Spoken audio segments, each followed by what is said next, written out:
Africa Media Live TV. Kindly subscribe to our YouTube channel to get updated on the trending gist, latest news all over the world.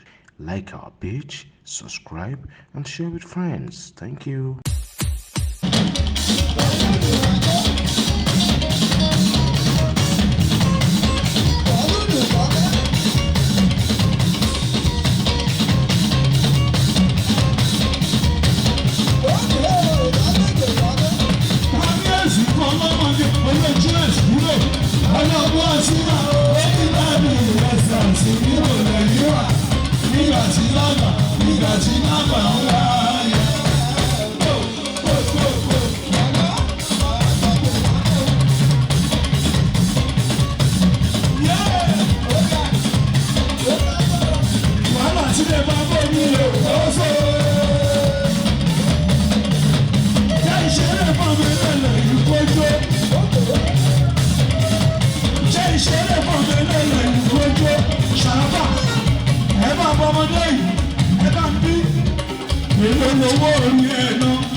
Africa Media Live TV. Kindly subscribe to our YouTube channel to get updated on the trending gist, latest news all over the world. Like our page, subscribe, and share with friends. Thank you.